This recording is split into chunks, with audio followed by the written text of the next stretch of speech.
Welcome to the Fabricators Coach podcast, where we believe that every fabricator deserves to have a business that not only makes them money, but also gives them time to enjoy it.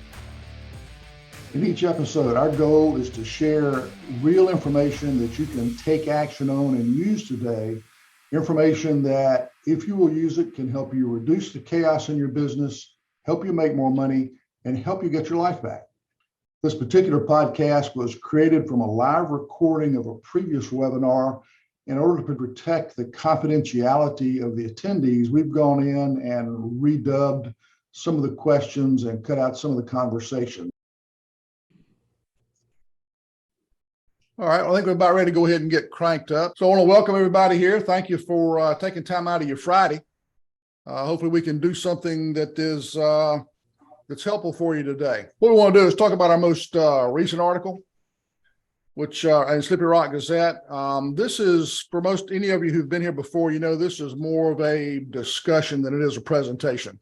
I've got probably 30 minutes or so of prepared content, but what I do is I ask a lot of questions, try to get some discussion going, and so I like to get everybody involved. I think there's a lot that we can all learn from each other. I'm the guy who wrote the article. I'm hosting a webinar. That doesn't mean that I know everything.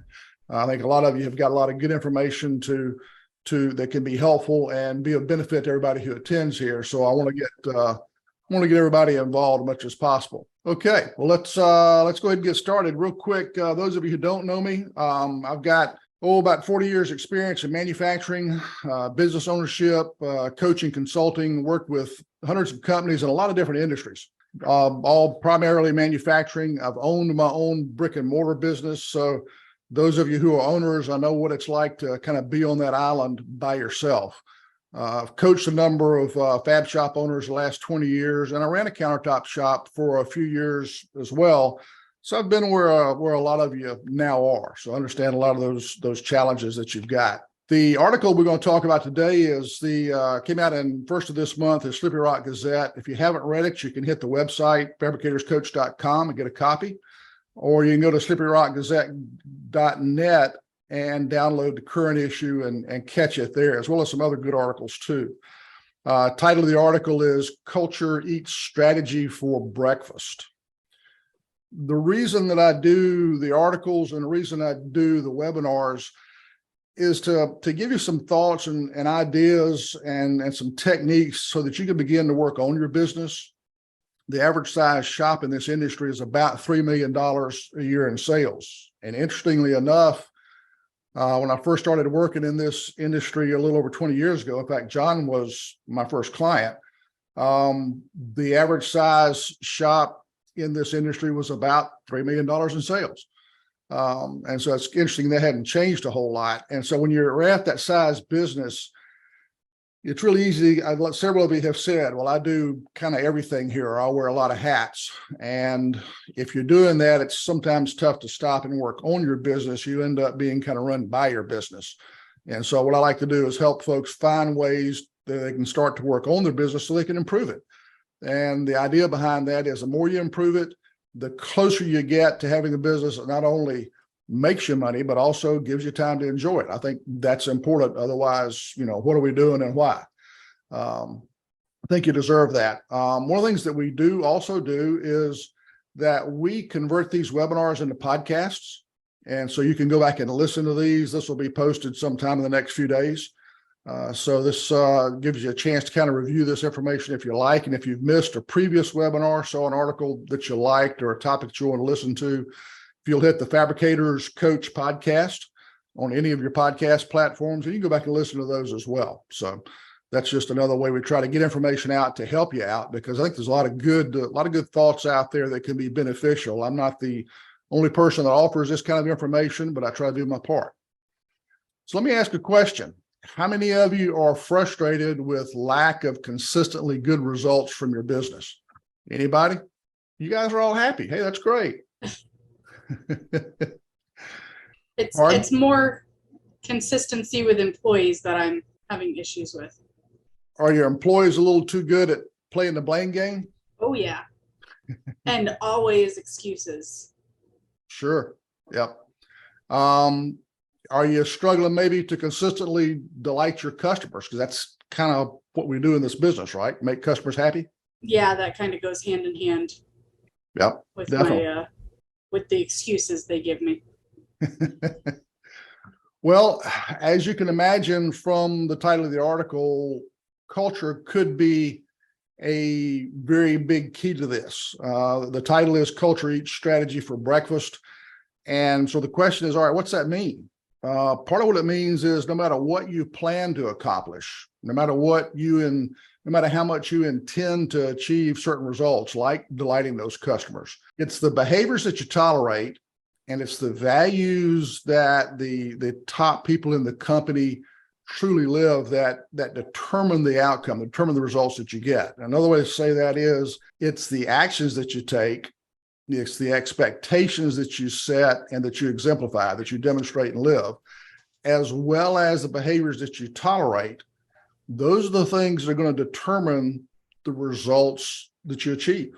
Does that resonate with any of you? Does that bring up does anybody disagree with that, first off?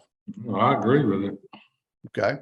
So let me give you some examples kind of what this looks like. Early in my career, I worked in textiles, taking fiber, spinning yarn, and weaving cloth, that kind of stuff. And we had a saying, you inspect what you expect. We were the low-cost producer textile company, and textiles, you think margins are tough in this business? Textiles, 1%, 2%, that's pretty typical. And so because we were going to be the low-cost producer, we're going to make up for it on volume. All of our management reports, all of our metric, everything was about production, productivity, efficiency, cost, the whole bit. And so we had good low cost. What do you think we may also have had? We were so focused on cost that our quality was bad. And so we started losing business on quality, and it wasn't until we started measuring quality that our quality got better. So the kinds of metrics that you have out there, it's that demonstration of, okay, here are the questions that we're going to ask. These are the metrics we're going to measure. That's pretty obvious. That's what we expect. And at the time, we were expecting productivity and low cost. We had to start modifying that and include quality, because otherwise that was having a bad impact on us in certain business. Another example in this industry, had a fab shop client. On their wall, on their website, their business cards, all these sayings about how they love their clients, they appreciate their clients are the best part of the business, they respect their clients. But what kind of things do you think I ran into when I walked into the business and started working with folks in the business? What would you expect to see? Like a happy work environment, respect for the employees, too. Yeah, but you would expect to hear a lot of conversations about, working to satisfy clients and how great they are and that sort of thing, right? Mm-hmm. And what I was hearing was a constant bashing of clients. I can't believe that she wanted so and so and so and so, and they constantly call, and just this. And we hear it a lot in this industry because it can be challenging because our customers don't understand our industry really well. So it's something that we do run into. But if you're going to go out and put the words out there talking about how great your customers are, but then allow your employees to bash your customers, then you're not living your culture. Your real culture is what's being said and what's being done, not what's up on the wall. And so when I went to work with that client and I go pull up their Yelp reviews and their Google reviews, what do you think I saw? Bad reviews. Wasn't good, because the culture was clients are bad, clients are stupid, bash the clients, they don't know what they're doing, we're right, they're wrong, and that's going to be poor customer service. But yet we're out there, we've got the great sayings on the side of the wall as you walk down the hall, and we got them on the website and all that, but we're not living those values. So that's part of how culture, regardless of what the owner wanted to have happen, he was tolerating these conversations and it was having an impact on his business. So that's another example of how culture can eat your strategy, can beat your intentions because of the behaviors that you're letting happen. Okay. people pay more attention to what you do than to what you say. I think that's a good example of that. One of the things I've found is I've worked in a lot of different organizations, done lots of formal assessments of organizations. In fact, I did one earlier this week on a fab shop. And what I find is that the culture of an organization always reflects the values of the person at the top. Whatever that owner, that top manager, whoever, whatever they value, whatever they think is important, that culture is going to reflect that. Have any of you got any examples of that in your business? How well do you think your culture matches what you want it to be? I mean, I know of a very simple one. I think I just read this maybe in the last Slippery Rock, but one way of just kind of reaching your staff is just to be positive. It's the easiest way to do it. You're positive and they kind of feed off of that a little bit. Okay. So can you give me an example of that? Go downstairs in the shop, have a smile on your face for starters. All right. Ask people how they're doing, how their weekend was. Okay. And that's great. What happens when you run across a problem? Customer calls back, they got a scratch or chip, they don't like the install, or something didn't get made right in the shop, and now you're going to be late with an install potentially. How do you take that value of being positive and demonstrate it during those times? I guess kind of transfer that to patience and sort of maybe get to the root of the problem before we start pointing fingers. All right. That's a good thought. Anybody else? I think it reminds me when I have to do that of Tom Hanks in A League of Their Own, where she misses the cutoff man and he's trying to hold in all of his anger to come off, not, don't jump in their throat, but you're still missing the cutoff man. And it's very, very tough because, not to switch subjects, but the employee turnover going on right now and the lack of finding really, really good talent. It's like you kind of got to tiptoe on them, and some of the people know that we can't lose them, and it's like they're cocky about it. And that's the fine line too, with pointing out mistakes to the shop guys and the fabricators and the installers, is how to navigate their personality differences and go that route with the fear of losing them. Because, they in Elk Grove Village, I'm sure some of you have heard about Elk Grove Village. There's 1 million fabricators just in our little quadrant. They can walk to another shop at any given time and get another job. It's not, I used to rep Cleveland. So I know the Cleveland, Akron, all of that area. And I know Bedford Heights has that little nook of fabricators in there. It's kind of similar to that, but that's my biggest obstacle with the shop guys and managing their personality stuff. So is that dynamic a product of your culture, or is that a dynamic that is impacting your culture? Which do you think is more prevalent? I think it's a huge impact because it tests our patience. It tests our tolerance for certain things like that. So it is impacting us to calm down, I guess you could say, and don't freak out on them. For my opinion, I don't know. Okay. What do the rest of you think? Does culture impact that, or is that just overwhelming your culture? My management style is probably, I don't make a big deal out of it. We have mistakes every day. I wouldn't tolerate somebody getting in each other's face whatsoever. We had to lose a really good guy like that. But, you can't, how everybody else looks at everybody is how you're going to treat people. And there's certain things we would not allow, period. And I think that just gets some respect. My wife is an accountant. She has a phrase, and I think Ed kind of used it here, but don't expect if you don't inspect. So if you're expecting good quality, you have to check it out. I think even though it actually makes sense if you think about it, it's just that when you're like a couple of y'all guys wearing a bunch of hats, it's hard to inspect all the things that go on in the process. It's almost like you almost need to grow a little so you can step back a little to view the process. Anyway, I'm still learning, and I've been doing this since 77. So Well, All right. All good thoughts, John. Thank you. I've got some things I'm going to bring up that relate to what you guys have just been talking about. And let me kind of lead up to it here a little bit. And that kind of moves us into this. How do we change our culture in terms of how do we make it better and how we overcome some of these issues? Some of you have talked about turnover and generational issues, that sort of thing. I've got a client that has very little turnover. He has almost none.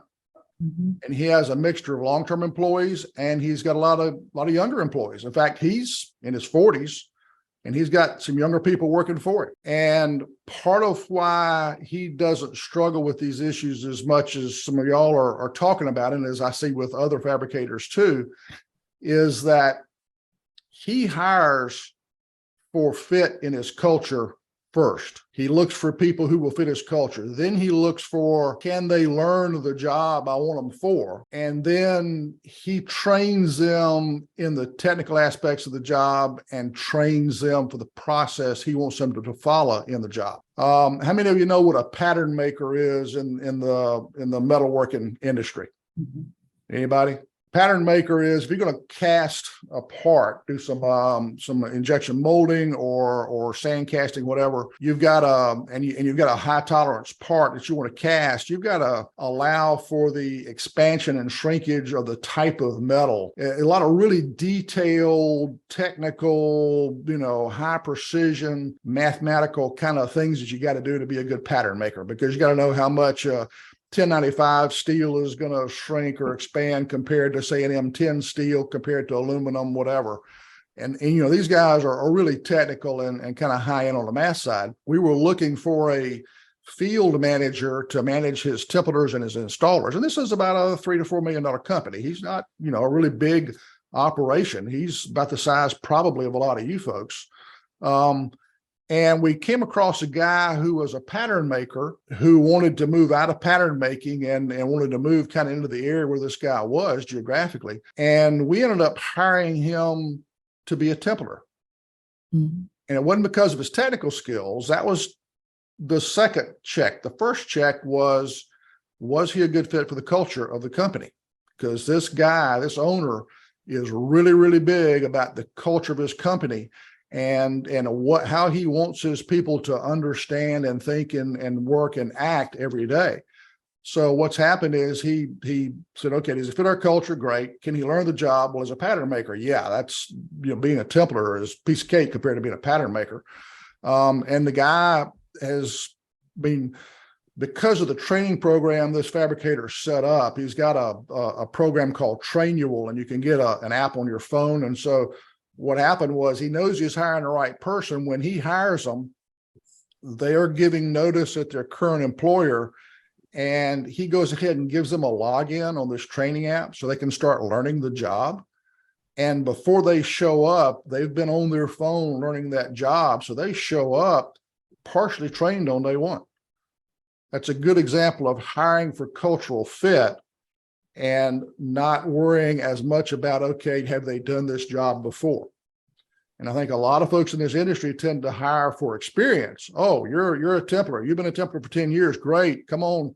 Let's work out the pay details and let's get started. When can you start? Not thinking about culture fit, not thinking about the bad habits they may bring with them. We just need a Templar because it's so hard to find a good Templar these days. Whereas this fabricator is focused so much on his culture. And those of you that have read it in my articles or that I've worked with understand I push really hard on some metrics called throughput and operating expense. Allows us to know, did we win the day yesterday? And today being the 17th of the month, are we on track to have we made a profit so far this month? And based on what we've already got scheduled for the rest of the month, are we on track to make a profit for the month? So it's a really good management accounting. This same fabricator has embraced those metrics, tracks them daily, posts the results daily. And because he's got the right culture, about Christmas last year, they weren't going to hit their target. There were some problems with some site issues, nothing that they could control. And they were going to be just a little short of their goal for the month. Now, there was no bonus based on this. There was no management expectation. This company, this fabricator shuts down between Christmas and New Year's. They take that week off. That's just their habit. That's how they do things. And the management team, not the owner, but the three key managers were sitting there looking at the report saying, you know, doggone it, those sites are ready next week. If we can get these jobs installed, we can hit our goal. And it wasn't, again, because of the bonus. And the manager said, look, I'm not here that week. We're off. The place is closed. But those managers got together, put together a plan, and went and got those jobs installed between Christmas and New Year's, because their culture, their values were, if we set a target, we hit that goal.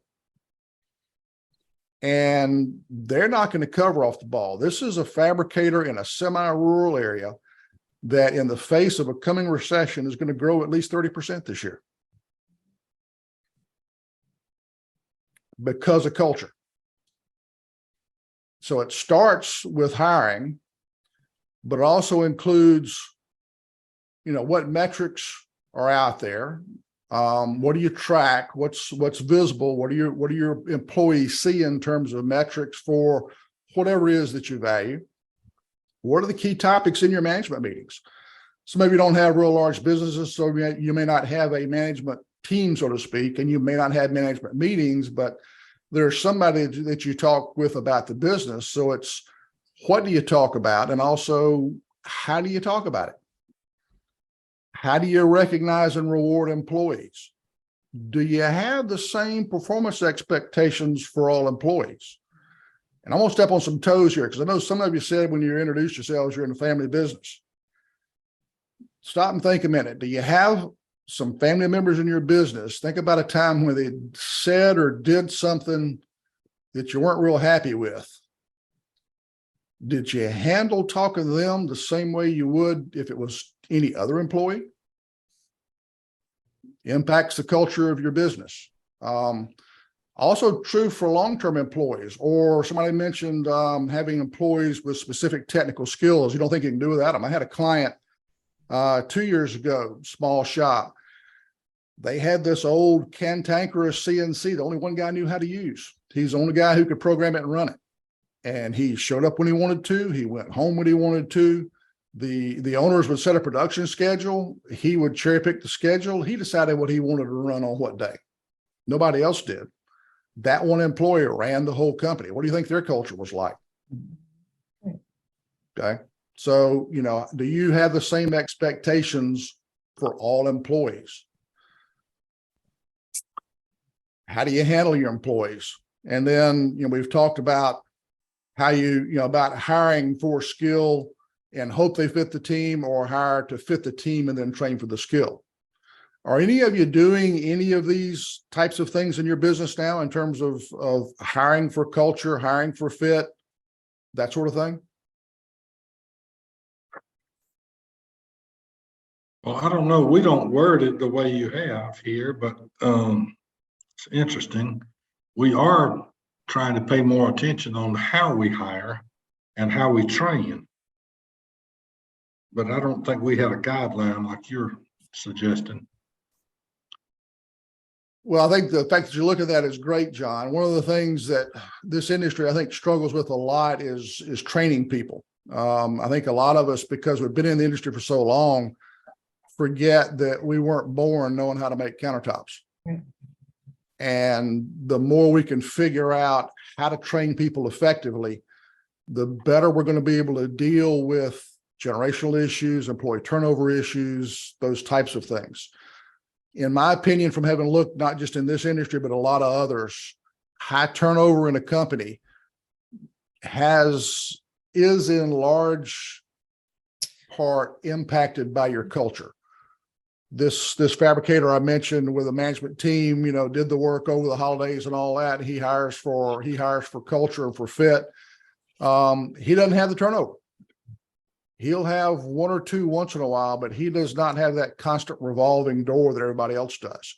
Sometimes it's a bit of a challenge to find a key person sometimes, but he's got a good reputation in his area. If there are people in his area that have a chance of being able to do that work, he gets enough good applicants the few times he has to hire. It's not that big a deal because his culture attracts the right people. Now, I know if you've got, a dozen fabricators on the same street that you're on the same block, it's a little different scenario. He's in a semi-rural area in a pretty good sized town, probably 100,000 people. So he's about a $3 or $4 million shop. He's got a fabricator in his town that's twice his size. And he's got some smaller ones. So he's got some competition. And it's easier in a small market like that to get your reputation, your word out there than sometimes in a large, very dense metropolitan market for a large city. But I think the dynamic's still there, is building your culture and using that as a recruiting tool. One of the things that this guy has done is I helped him find a resource to train his management team in management skills, leadership skills. He needed to make a key hire last month. He had somebody come to him that wanted to come work with him that happened to have the skills he was looking for at the time. And one of the ways he was able to recruit him was, hey, look, we do management training for our key managers. And oh, by the way, we've got a coach on retainer. We'll set you up with a monthly or weekly meeting with the coach, and he'll coach you one-on-one.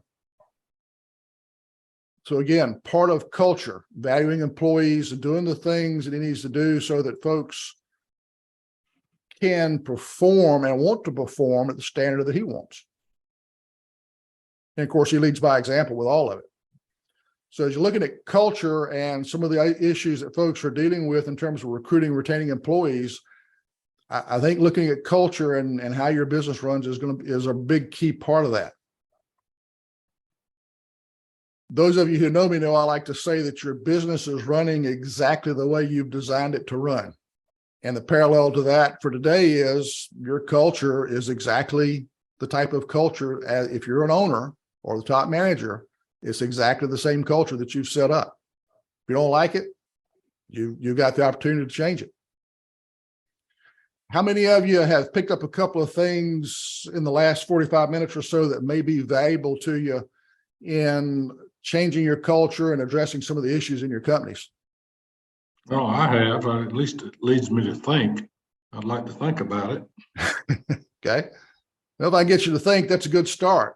I just kind of, I still have trouble crossing that fine line, and especially, and I don't want to play the girl card, but I'm a woman, in the industry too, but I know my shit. I've been doing this 22 years. So that aspect of it only comes with, when I kind of have to reprimand them, and I don't yell at them or whatnot. I've kind of changed my approach to make it humorous, and that kind of seems to be working. I'll literally be like, what the fuck's wrong with you? You're so much better than that. Like what were you smoking the drapes today? And then they kind of like, okay, yeah, I screwed that up. And then they have more of a chance to show their integrity to me rather than, oh, it was a fabricator. Oh, it was the installer. Oh, and vice versa, so I kind of, but then that bothers me because I kind of have to dumb myself down just to get through to them, but that's the only part I keep changing because the culture in our shop, it's all over. I mean, it's very, very different as far as managing those personalities. And then in the office, we have all women. And I'll be the first to tell you, I don't like to work with a bunch of women, but the women, all of our personalities are very different.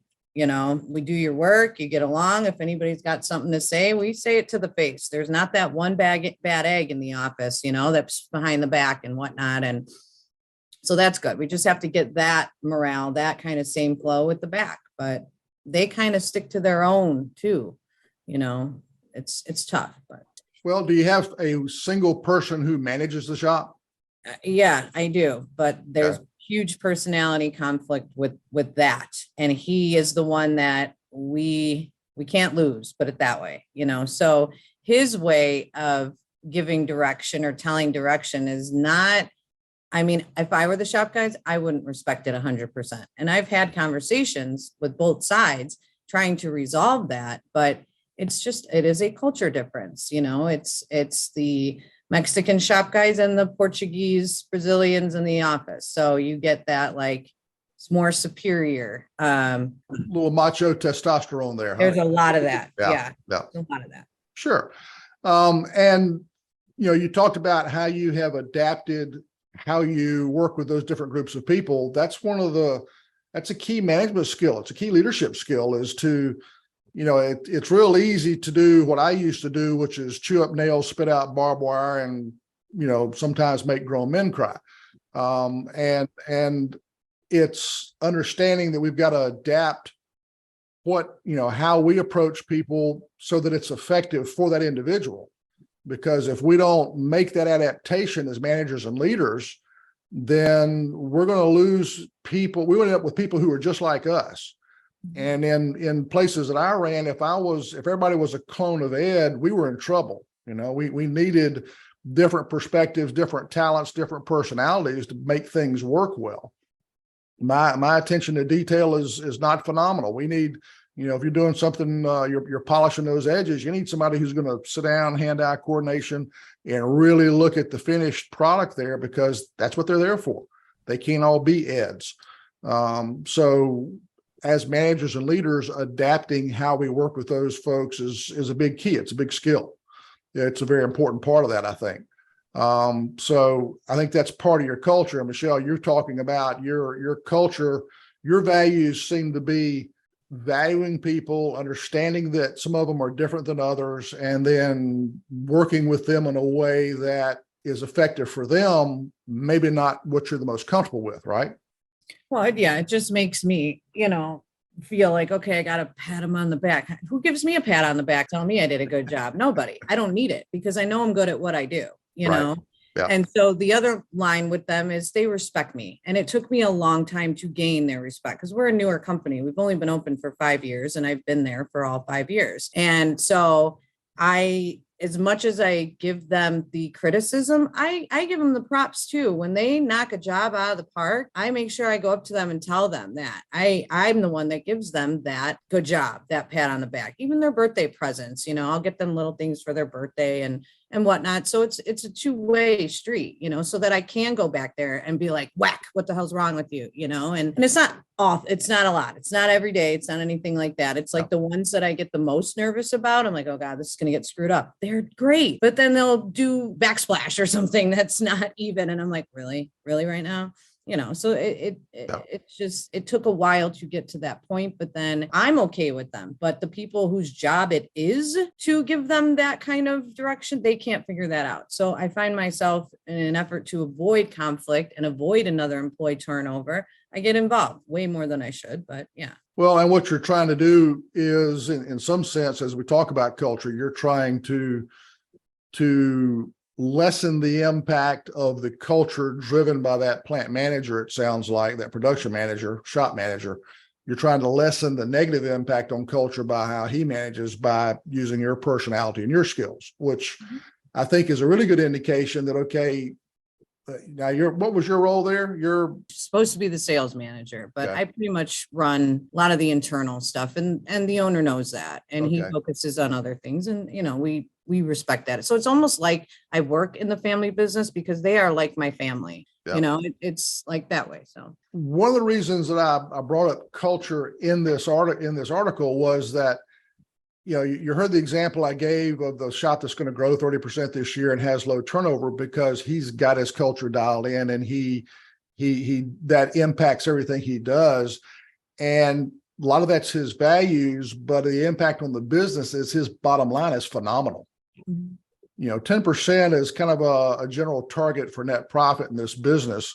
And that's rough average, just a little bit higher, a little bit lower. But this guy's way more than double that consistently. So the business impact, the bottom line impact. So talking about your owner, Michelle, if your owner really is looking for performance out of his business, maybe it's time for you guys to talk about how you can get some training or counseling or something for that shop manager, because the way he's handling things with, high turnover doesn't make money for you. It costs you money. It costs you in training. It costs you in mistakes. It costs you in low productivity, which is fewer tops out the door every day. When you look at business performance, which is why we're even having this conversation, it's not so we can all do kumbaya together. It's all about business performance, and culture is key to that. Yep. So it may be time maybe for you and the owner to sit down and have a conversation about that, because it sounds like your shop manager is having a negative impact on business performance. It's a negative impact on more than just the shop, so. Well, sure. Yeah, yeah. He's aware of it too, but that particular employee also does all of our CAD. So there's the other hat that he wears in the company. That's the, and it's not like we don't have ads out there. It's not like we haven't interviewed people for that position, but the good people, they're at a good company that they're happy with. They're being taken care of. They aren't looking to go anywhere else. You kind of hope, they have a bad day one day and we could go snatch them up, but it's not. We don't have people banging on the door for jobs anymore. So. Okay. Yeah. And that probably won't happen again for probably another year, depending on how the economy goes. So you got to find ways to attract those folks. And again, this one client I'm using as an example, culture is one of his competitive edges, not just in business performance, but in attracting the right people. Because when he brings them in the interview, they get to talk to other folks in the business. They get to understand culture. Well, part of that's setting expectations, holding folks accountable to those expectations, building the right culture. And it's not an overnight fix, and it's not a quick fix. And it's not a silver bullet. It's part of the challenge with culture is it's this kind of squishy thing that's tough to define sometimes. And what I've tried to do is hopefully give you some thoughts on how to put some definition around it and to start maybe making a few changes that help drive your culture. But if you don't get culture straightened out, and it's not the only thing in a business, but it can be a big success factor based on the example that I showed to this other fabricator. If you don't get culture straightened out, you will continue to deal with these issues long term. And what I do is, as you look at your culture, if you want to talk about some ways to try to change your culture, if you want to look at how your culture is impacting your bottom line in your business, one of the things I offer is a free assessment. Hit fabricatorscoach.com and hit the button for free assessment. You can schedule that yourself. And the idea is that, because your business is running like you designed it, and because you may want to make some changes in that, it's tough to do that from the inside a lot of times. And so that's something that just having another set of eyes looking at can be a big help. Keep an eye out for some announcements we've got. We've got a good marketing workshop starting up in about 6 weeks. We'll be putting some word out on that before too long. One of the things that I find is a real big shortcoming in this industry is lack of professional sales training. And with a recession heading toward us, that's a big deal. We're getting ready to launch something on that. We're doing a beta test now with some shops to trial it in. The next article is going to be batten down the hatches as we look at the recession, what's coming at us, getting ready for whatever is coming at us, putting together your plans now before you're in the thick of the fight and have to make those decisions is really important. So we'll talk about what some of those decisions look like and some of the things you may want to get ready for. Want to thank you all for taking some time out of your Friday. Appreciate you being here. Thank you. Thank you, Ed. Okay, thanks, guys. Thank you for listening to this episode of the Fabricators Coach podcast. If you've got any additional questions about this particular episode or anything else, please check us out at fabricatorscoach.com. Thanks. Have a great day.